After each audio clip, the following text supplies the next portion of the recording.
¿Qué tal, señores? Buenas noches. Hoy hablaremos en nuestro debate de los papeles de Bárcenas y de la presunta corrupción en el Partido Popular. Analizaremos con nuestros invitados las repercusiones de esta polémica en el partido del Gobierno y las reacciones dentro y fuera de nuestras fronteras.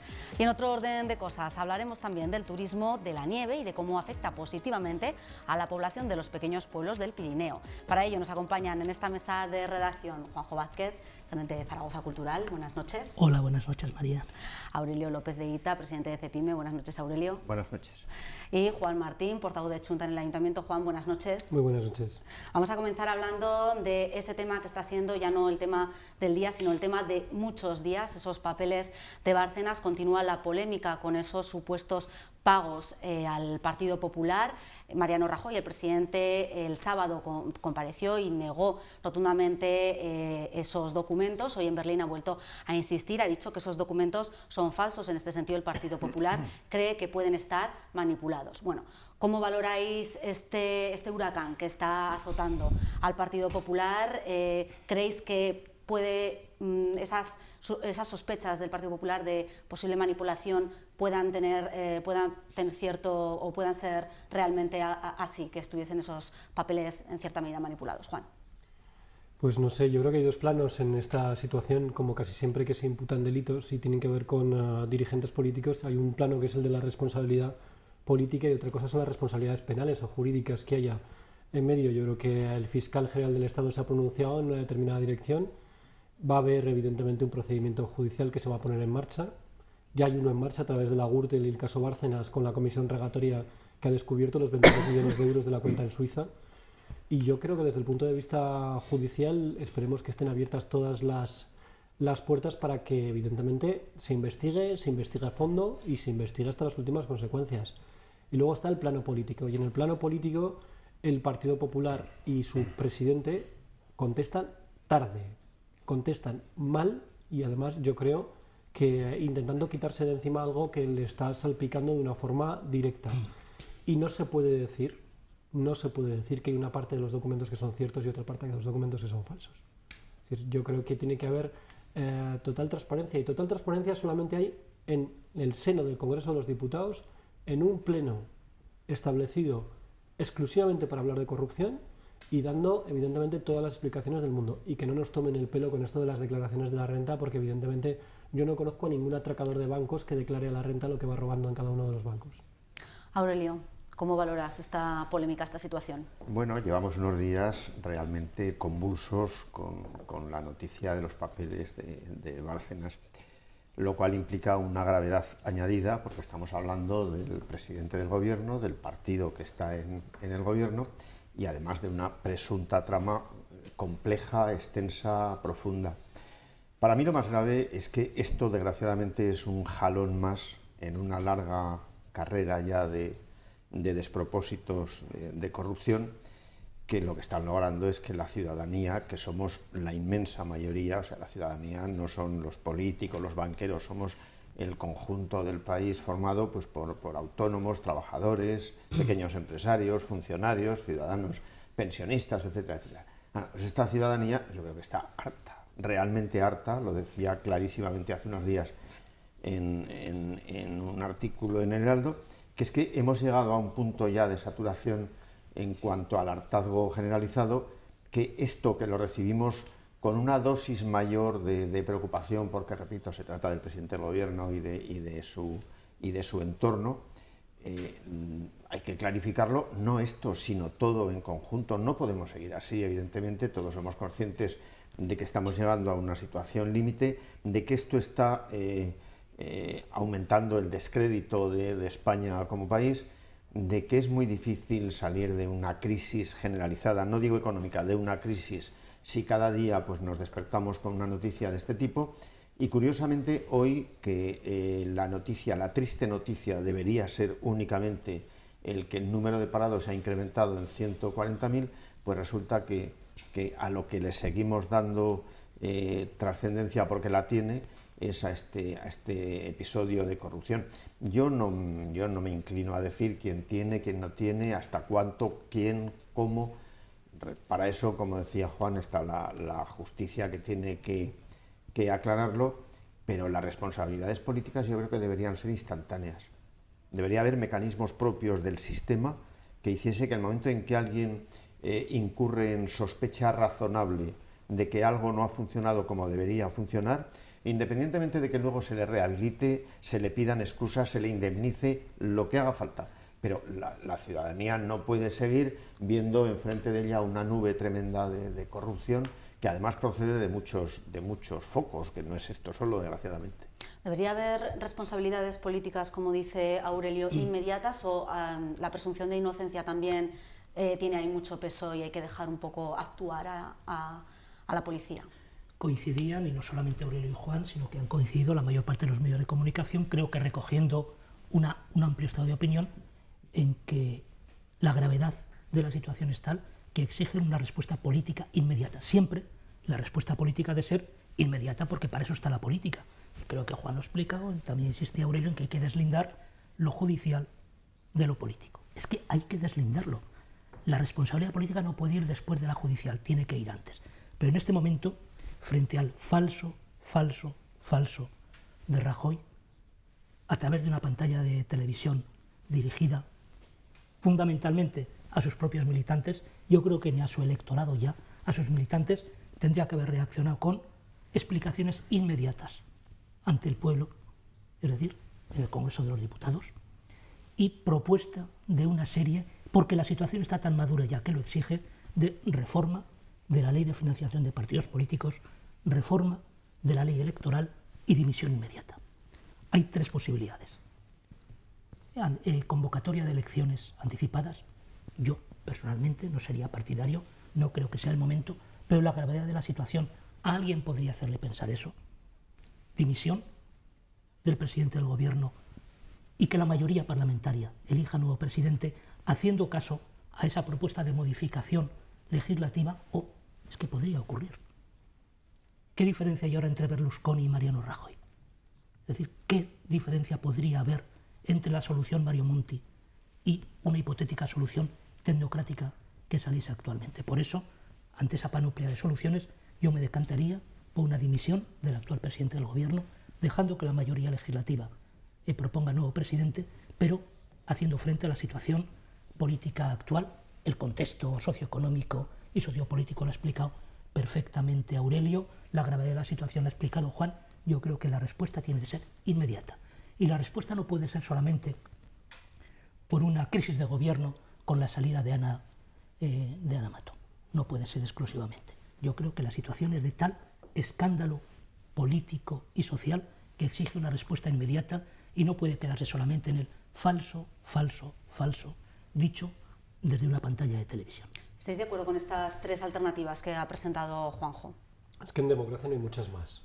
Yo puedo compartir algunas de ellas y otras no, pero en democracia no hay muchas más. Y yo creo que la situación, si de verdad se tienen altura de miras en este momento, que es lo que reivindica constantemente el señor Rajoy, y aún asumiendo como principio que el presidente del Partido Popular no se ha enterado de nada, cosa que viniendo de un partido político mucho más pequeño no es que ponga en duda, sino que niego la mayor, es que si no se ha enterado de nada es una gravedad tremenda. Es que, y si se ha enterado, es de una gravedad tremenda.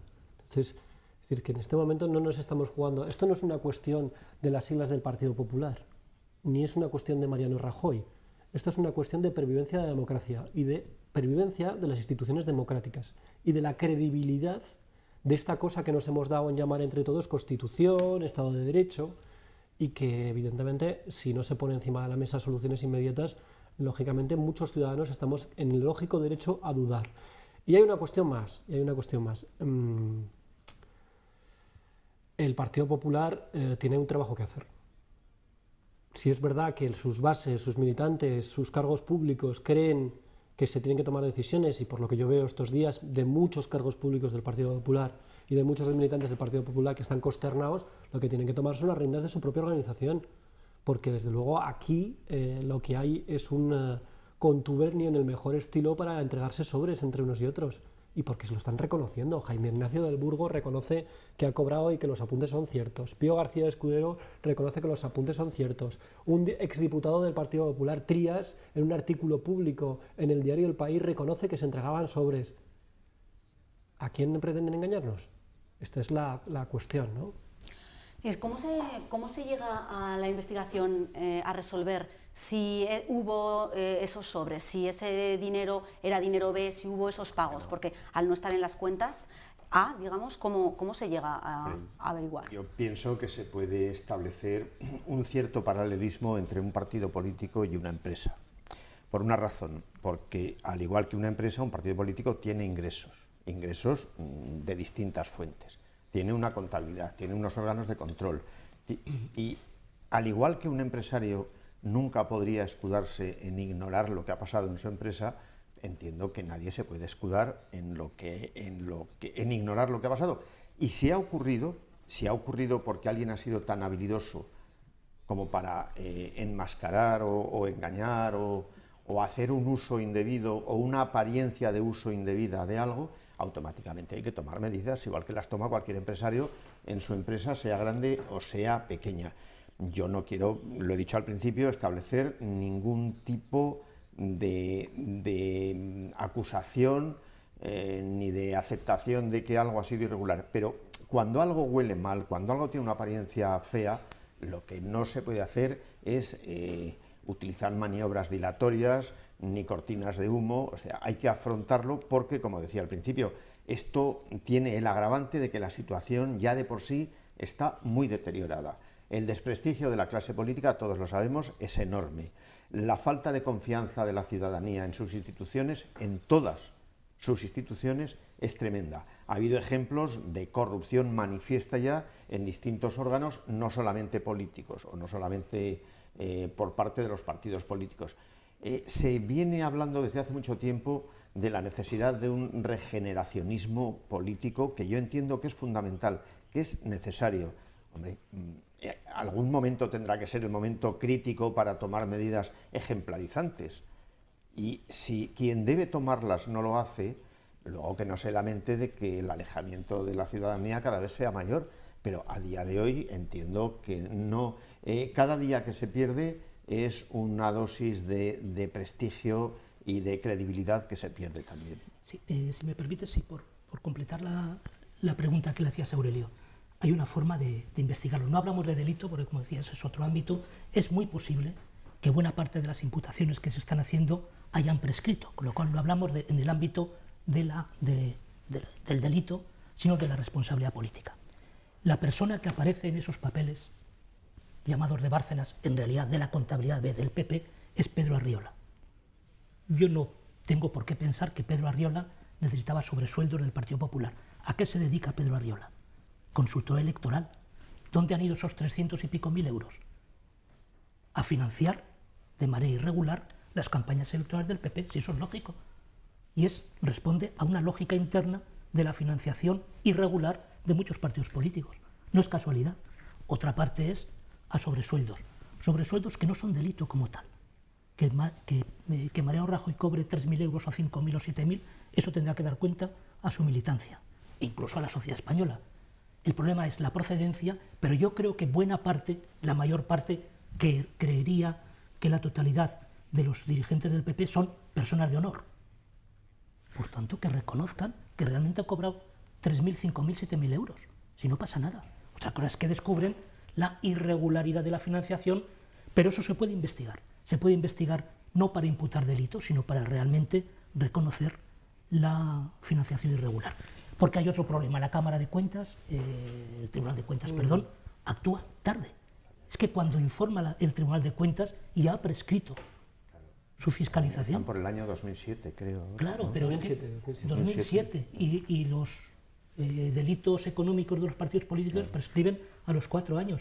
Pero sí que se puede, no para descubrir delito, pero para ver la financiación. Pero tú ya estás anunciando, ahí hay un paquete de medidas que hay que tomar. Primero, que la prescripción, que la prescripción de los delitos relacionados con financiación ilegal no sea de 4 años, sino sea la prescripción media penal. Te la asumo totalmente. 2, no puede ser que se puedan hacer donaciones de 60.000 euros en los partidos políticos. El Partido Popular y el Partido Socialista, en su día, con la connivencia de Convergencia y Unión, modificó la propuesta que había en la ley, proyecto de ley de financiación, que eran 6.000 euros para las donaciones. Nunca anónimas. Nunca anónimas. Y después, yo lo digo con toda claridad, y lo digo desde un partido político, el mío, Chunta Aragonesista, que solo recibe dinero de los fondos públicos, del Congreso de los Diputados, de las Cortes de Aragón, de los ayuntamientos y de las instituciones donde está. Máxima transparencia. No puede ser que el Tribunal de Cuentas tarde 7 años en revisar la contabilidad de un partido. Nosotros hoy hemos propuesto que sea la Cámara de Cuentas aragonesa la que fiscalice los partidos políticos en Aragón, que desde luego estará en un periodo de tiempo y además ha demostrado una solvencia técnica magnífica, que lo haga inmediatamente. Y ahí hay una serie de cuestiones. Y desde el punto de vista político, nosotros vamos a intentar forzar un debate que no quiere tener el Partido Popular en el Congreso de los Diputados, en la medida que podamos, por la vía de la petición de una moción de censura. Por lo menos hablaremos. Otra cosa es que prospere, pero hablaremos del tema. Bueno, si os parece, vamos a cambiar de tema, vamos a acercarnos más a la comunidad, vamos a hablar ahora de turismo y de población. En un estudio que ha elaborado la Universidad de Zaragoza se reflejan los datos de población de algunos de los municipios de la comunidad, entre ellos algunos del Pirineo, como Sallent y Benasque, que tendrían una población de media más joven, no solo que Aragón, sino más joven que el resto de España, de lo que se deduce que el turismo de la nieve, gracias al turismo de la nieve hay más porcentaje de gente joven que acude a estos pueblos a asentarse o a trabajar. Bueno, ¿cómo valoráis estos datos? ¿Es el turismo de la nieve en este caso, pero el turismo en general, un motor no solo de desarrollo, sino también de fijación de la población en el territorio? Juanjo. Yo hablaría más del territorio como tal, como fuente de riqueza en todos los sentidos, y dentro del territorio la naturaleza privilegiada del Pirineo. En un futuro inmediato no creo que sea la nieve la mayor riqueza y el mayor aporte económico que puede tener ese territorio, sino la conservación de su estado natural y el pequeño turismo, un turismo que es natural, cultural, pero en cualquier caso la conservación de los valores naturales del Pirineo y el entender que esos valores naturales son una fuente de riqueza y de fijación de población es algo importante. La nieve está ligada desdichadamente a fenómenos climatológicos como el cambio climático, etcétera, que este mismo año se están viendo, ¿no? Es decir, darlo por sentado como una garantía de continuación de desarrollo económico me parece que no garantiza, el futuro de la población, que es un elemento más, evidentemente, pero no el único ni el privilegiado. Sí, los valores naturales del territorio de nuestro Pirineo. Aurelio. Sí, estoy de acuerdo. Estoy de acuerdo que la nieve es una cosa estacional, coyuntural e imprevisible, y que las infraestructuras que se crean no se pueden basar únicamente en el éxito de la nieve. Lo que sí es evidente es que los que hemos conocido el Pirineo desde hace muchísimos años, el cambio ha sido trascendental en vías de comunicación, en infraestructuras, en todo, ¿no? En cuidado del paisaje y del medio natural, y que ahí tenemos una riqueza inconmensurable en Aragón y que se ha hecho mucho y hay que seguir haciéndolo, quizá con tacto y sin grandes ensoñaciones, que aquí somos muy aficionados a los grandes proyectos y a lo mejor lo pequeñito, lo que echa raíces y lo que tiene continuidad es fundamental. Pero yo creo que tal como están las cosas, los puntos en los que podremos agarrarnos económicamente en Aragón son muy pocos. Y uno de ellos es precisamente no la nieve, sino el turismo relacionado con la montaña, con la alta montaña, dentro de la cual está la nieve, y aparte del turismo otro tipo de explotaciones. Eso y pocas cosas más. Quiero decir que cuando esto empiece a normalizarse, que nadie sabe cuándo, aunque todo el mundo vea brotes verdes, pero si lo cuidamos, si sabemos tratarlo con delicadeza y con un criterio ecuánime y ponderado, sin duda alguna uno de nuestros grandes valores es la montaña. Pirineo, Sierra de Gúdar, incluso el pobre Moncayo, que lo tenemos ahí abandonado desde tiempo inmemorial, pues a lo mejor se le podría sacar un rendimiento mayor turísticamente. Y no solo la montaña, también a los pueblos, a las comarcas, el turismo más rural para fijar así la población en los pueblos que cada vez se van despoblando más. Juan. Yo creo que tenemos todos una tendencia excesivamente acusada desde la ciudad a convertir en postal de Heidi el Pirineo, demasiado acusada. Es decir, la vida en el Pirineo antes de la llegada de las estaciones de esquí era muy dura, muy dura. De hecho, por eso se marchaba la gente, porque era durísima, porque las condiciones de vida eran muy malas. Ahora las condiciones de vida han mejorado mucho por las infraestructuras, lo decía Aurelio hace un momento. Yo comparto la reflexión, infraestructuras, porque hay servicios públicos y sobre todo porque hay actividad económica. Actividad económica. En este caso la nieve, pero en otros valles es otro tipo de actividad económica. Y la gente se queda en los sitios donde puede vivir, y puede vivir en condiciones de dignidad, en condiciones de igualdad con el resto de sitios. Y yo creo que, primero de todo, corremos el riesgo de matar la gallina de los huevos de oro. Es verdad que la nieve es una fuente de riqueza, pero tiene que ser una fuente de riqueza perdurable en el tiempo, y para eso hay que tener proyectos medidos, contenidos, saber controlar la demanda y saber proteger sobre todo el medio, y no ir a barbaridades como Castanes a la unión de las dos estaciones de esquí, con una visión de que cuanto más grande es mejor, que nunca la entenderé. Ahora mismo yo creo que tenemos un Pirineo que tiene graves problemas, graves desequilibrios, precisamente por no haber sabido controlar este furor que ha habido en todas las partes, pero en un territorio más sensible como el Pirineo se nota con mucha más intensidad. Y sobre todo tenemos una cosa fundamental en Aragón, y no solamente en el Pirineo, y no solamente en el Moncayo, y no solamente en las sierras de Teruel. Y es que nuestro principal valor, y ahí coincido con ellos, es nuestros recursos endógenos. El territorio, la extensión de Aragón no es un problema, es una ventaja competitiva. Nuestro patrimonio artístico, cultural, natural es una ventaja. Y eso es lo que hay que hacer, poner en valor lo propio, lo endógeno, porque es lo que nos significa y lo que hace que se quede la riqueza en el territorio. Hacer coches, con todo el respeto del mundo, lo que voy a decir ahora, pues los hacemos muy bien, pero también los pueden hacer muy bien en el resto de sitios. El Pirineo no se puede repetir, la Sierra de Teruel no se puede repetir, el Valle del Ebro no se puede repetir. Nuestro Fujiyama, el Moncayo, nuestro monte Fuji, no se puede repetir. Entonces, yo creo que ahí tiene que haber, nosotros tenemos que ir a un modelo productivo, primero, de potenciación de nuestros pequeños y medianos empresarios y nuestros autónomos. Segundo, de lo propio, porque ese no se marcha a otro sitio, de lo propio, de nuestros recursos. Y en tercer lugar, saber que estos son limitados, que tenemos que saber dejarlos para la siguiente generación, no consumirlos todos nosotros, ¿no? ¿Hacia dónde va la evolución de la población entonces en Aragón? Una zona de una metrópoli zaragozana muy poblada, el Pirineo, y el resto de comarcas cada vez más van hacia la despoblación. Si me permitís una reflexión para destrozar un mito aragonés, si me permitís, porque además yo con estas cosas siempre tengo cierta polémica. La Rioja, la mitad de la población está en Logroño. En Navarra, la mitad de la población está en Pamplona. Podríamos seguir diciendo lo que estoy diciendo. Quiero decir, podríamos ir hasta ad infinitum.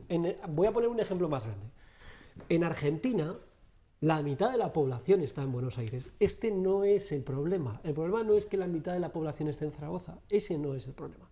La gente nunca irá a vivir al medio rural si no tiene unas condiciones asimilables de calidad de vida al de una gran ciudad, es decir, médico, maestro, posibilidad de vivir sus hijos, posibilidad de poder tener un desarrollo económico en condiciones de normalidad. Sí, claro, plenamente. Y además tú has empezado a enumerar una parte de las posibilidades que tenemos en Aragón y son tremendas, a todos los niveles, el Maestrazgo, el Matarraña, Albarracín, Teruel, Huesca. Estoy de acuerdo contigo en que se ha planteado como un inconveniente el que la mitad de la población esté concentrada en Zaragoza. Bueno, la mitad de la población y un porcentaje mayor todavía de la creación de riqueza. PIB, pero eso no justificaría en ningún momento que se desatendiese a todo lo demás. Y no solamente que se le desatendiese, sino que se dejase de incentivar un desarrollo sostenible y progresivo de las capacidades y de las posibilidades que hay por ahí fuera. Lo contrario es una barbaridad. Claro, el territorio puede ser desierto o no desierto. Si queremos que Aragón sea un desierto, basta con aplicar políticas inadecuadas. Ahora, me temo, y esto no es un temor, que paulatinamente habrá una parte de la población que se tendrá que empezar a dar cuenta de que la riqueza y el futuro no solamente están en Zaragoza. Lo que ocurre, como tú bien decías, es que cuando alguien tenga posibilidad de regresar a un medio, vamos a llamar rural, allí encuentre los servicios mínimos suficientes, necesarios y justos, porque de lo contrario, claro, estamos aplicando políticas desequilibradas, ¿no? Sí, siguiendo con el razonamiento de Juan, no es un problema que la mitad de la población aragonesa resida en Zaragoza, además se dice se concentre, con lo cual es un matiz peyorativo, resida en Zaragoza. El problema es en qué condiciones vive la otra mitad, resto, claro. Distribuida en un territorio extensísimo, Claro. que tampoco sería un gran problema, pero es que genera desigualdades. Claro.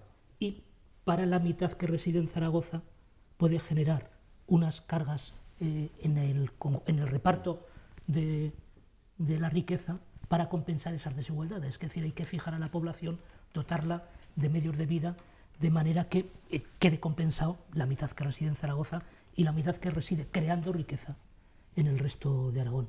Porque el problema de la emigración ya no es que desde los pueblos del resto de Aragón vengan a Zaragoza, es que todo Aragón empieza a perder población otra vez, como perdió en los años 90 o en los años 80.